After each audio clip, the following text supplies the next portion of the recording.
So when I've asked English learning immigrants in Canada and the United States about their biggest challenges in regards to learning English and understanding English, one question I got that I was surprised by was, I have trouble understanding African Americans. Is it because they speak fast, or why is it so difficult? So as a native English speaker, I kind of take this for granted. So what I did was I decided to watch an American film with African Americans, and I took notes of different phrases or ways of saying things that might be confusing to English learners. Just a quick disclaimer here, when I say African Americans, I am generally referring to people who live in the United States, were most likely born in the United States, have black skin, and most likely speak English as their only language, so they are unilingual, or English is the primary language that they speak in their daily lives. Of course, there are always exceptions, but we're going to address some of the patterns and frequently said phrases that may be difficult to English learners, especially since it may not look like the English you learned in your English class or in your grammar books. So let's get started. So something that commonly came up for me that I heard over and over were things like I ain't, you ain't, he ain't, she ain't, it ain't, we ain't, you ain't, they ain't. What does this mean? Or how would we say this in, normal day-to-day English that you would hear and learn in the English classroom? I'll let you guess. I will tell you in 3, 2, 1. So we're really looking and translating it to the verb to be. Instead of saying I ain't, it's I am not. So the NT is the negative, and I'm going to put the to be underlined in the squiggly blue. And we have you ain't. That would translate to you are not.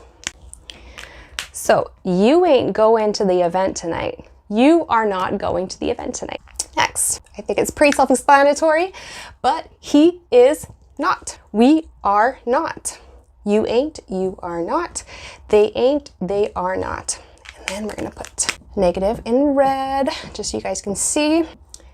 There we go. So I'm hoping this makes sense.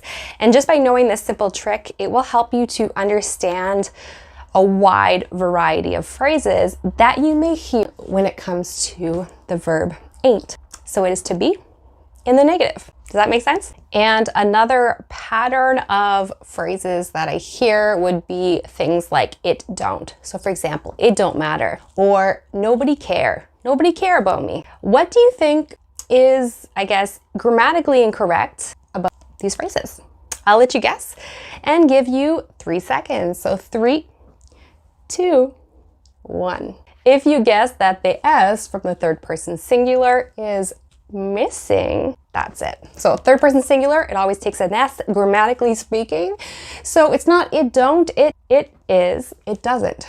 So it doesn't matter. Instead of saying nobody care, it's nobody cares. So nobody cares about that. Nobody cares about me. So sometimes when you don't hear an S, that might confuse you, but don't panic. The next pattern that I noticed looked like this. So I'm going to read it out loud and then give you some time to guess what the pattern is and how it normally would be said. So we have you 11 years old. You 11 years old. Next, is she your wife? This is a question. She your wife? Then, you good? You good? All right, so I'm going to share with you what it should be in 3.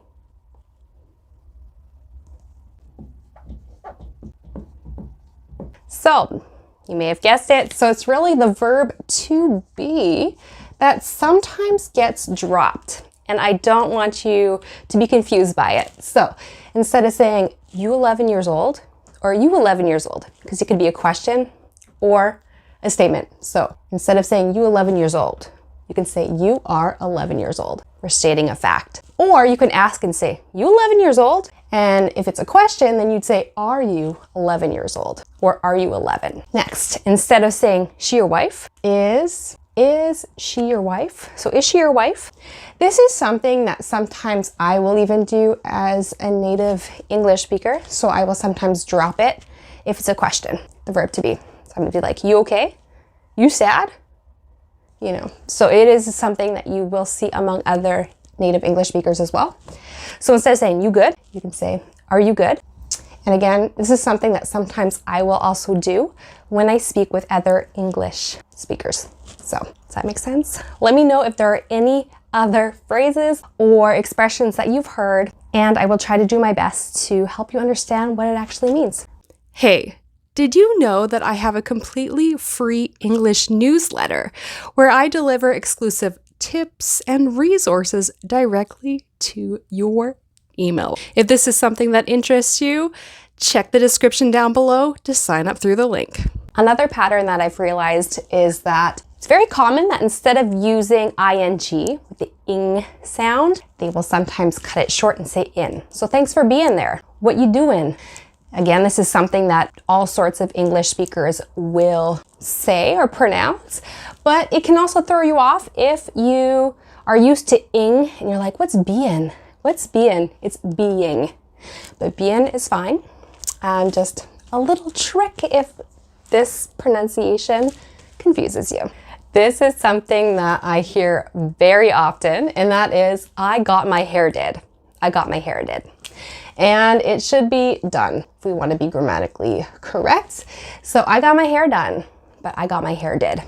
So they'll also say, I got my nails did, but it should be done. So don't be confused if you hear that.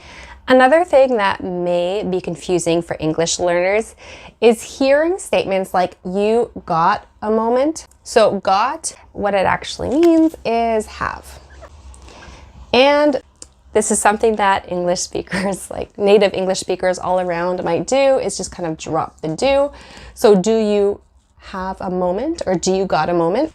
So do you got or have a moment? So if you want to know if someone has time to talk about something. So got, if you're not sure what that means, a lot of the time, if you substitute it for have, it will make sense. Next is you gotta. Gotta. Again, like I said, have to. So you gotta do your homework, meaning you have to do your homework. You gotta do this, you have to do this. So gotta, have to. Got, have.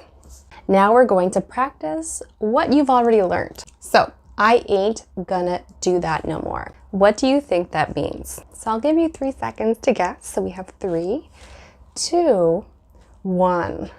Well, I hope you knew what ain't is, and remember it is to be, right? So to be, and it's I am, and then negative, I am not.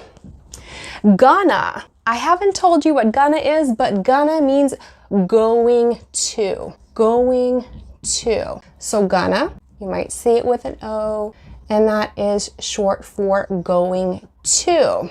And this is something that you'll hear a lot of English speakers say. And there, I hope you can see it better. I rewrote it with another pen, with another marker. And you'll very often hear African Americans say no more when they mean to say anymore. So instead of saying, I ain't gonna do that no more, we can translate it into saying, I am not going to do that anymore. So I will not continue doing that anymore. Next two, so you can test yourself. So that ain't me no more. So I'll give you 3 seconds. 3, 2, 1. Remember, ain't is to be, but negative. So that isn't, or that is not. That isn't me anymore. That isn't me anymore. Meaning that I've changed. This isn't me anymore. That isn't me anymore. So that ain't me no more would be that isn't me anymore. I've changed. Next, I think this is what I heard in the film. I wrote notes on it, and then I thought, is this really what I heard? I think it was though, but I'm sorry if I wrote this incorrectly because this might be like switched.